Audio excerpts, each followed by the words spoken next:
Fala galera, é o Doug aqui. Então, hoje eu quero dividir com vocês sobre o que é storytelling e como trabalhar isso na educação. Então, contar histórias é uma coisa que vem de muito tempo mesmo. A nossa educação foi fundamentada passando o conhecimento do mais velho para o mais novo, contando histórias, dividindo, e parte da nossa história vem ainda de como os nossos avós, os nossos antepassados vão repassando as histórias para nós. Então, contar histórias sempre está presente no nosso cotidiano. E a gente consegue guardar bem uma boa história, uma boa piada. Mas é engraçado que às vezes não consegue guardar muito bem um conteúdo que é jogado assim, a lá vão ter na nossa frente.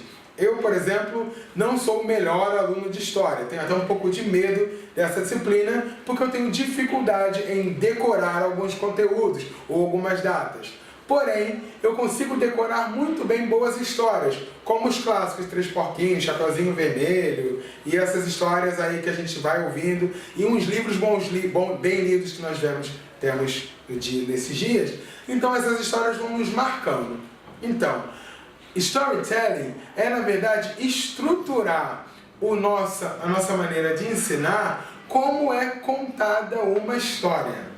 Então, uma história, ela tem um início, ela tem um meio e ela tem um final. Assim como a nossa educação, ela começa de uma maneira, no meio você tem a parte dos exercícios e tal, e no final você tem uma aprovação com a vitória, óbvio, do mocinho ou da mocinha.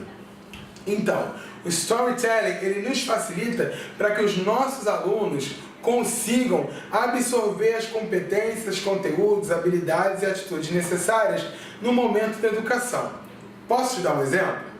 Então, imagina eu ter que trabalhar algum conteúdo com os meus alunos, por exemplo, a cadeia alimentar. Eu posso trabalhar a cadeia alimentar mostrando a pirâmide da cadeia alimentar, dizendo, olha, esse é o produtor, esse consome esse, e esse vira esse, e esse consome esse. É uma maneira de ensinar. Mas eu também posso trabalhar com outro tipo de conteúdo. Por exemplo, eu posso improvisar o ensino de cadeia alimentar pela história da Chapeuzinho Vermelho.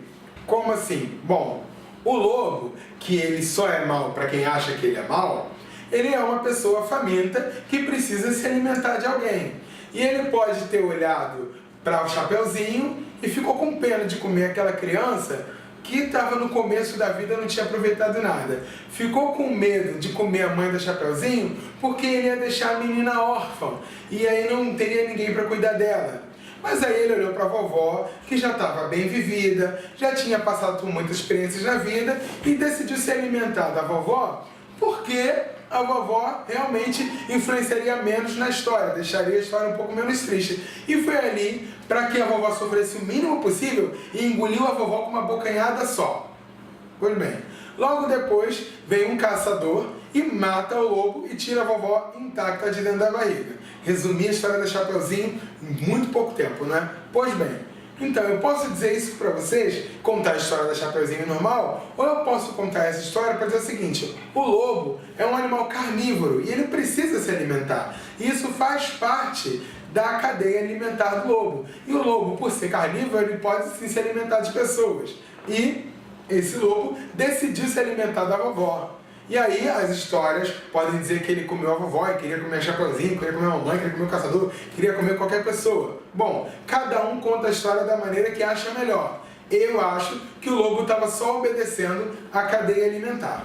Então, isso é uma maneira de eu trabalhar o conteúdo de cadeia alimentar através do storytelling, contando a história. No caso, eu estou recontando uma história para inserir ali um conteúdo que não tinha passado percebido no grosso da história, no cerne principal da história.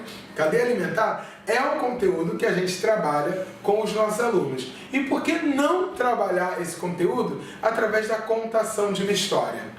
Então, e não precisa ser só histórias dos contos clássicos. Eu posso inventar uma história, inventar um personagem, ou até mesmo contar uma história inventada, colocando ali o conteúdo que eu quero trabalhar. Por exemplo, uma pessoa que viajou para um mundo distante e naquela civilização ele está sendo atacado por um grupo inimigo.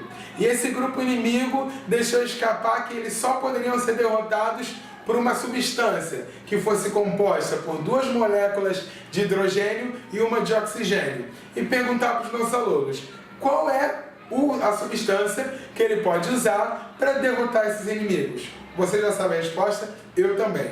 Então, essa é uma maneira de eu trabalhar o storytelling, inventando uma história para tirar conteúdos lá de química com os meus alunos. E aí eu vou contando essa história e fazendo a avaliação dos meus alunos. Será que os meus alunos perceberam que essa substância que derrota o inimigo é a água?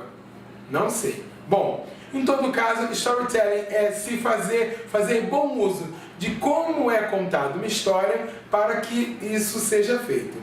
Os filmes da Pixar são excelentes contadores de história. Esses curtinhos que aparecem antes dos filmes e eles estão disponíveis no YouTube, repara bem como eles contam uma história rápida, que tem início, meio e fim, e a gente sempre sai dali com uma lição de moral. Usem esses filmes como exemplo para trabalhar os conteúdos de sala de aula de vocês. Ok? Eu sou o Doug e até!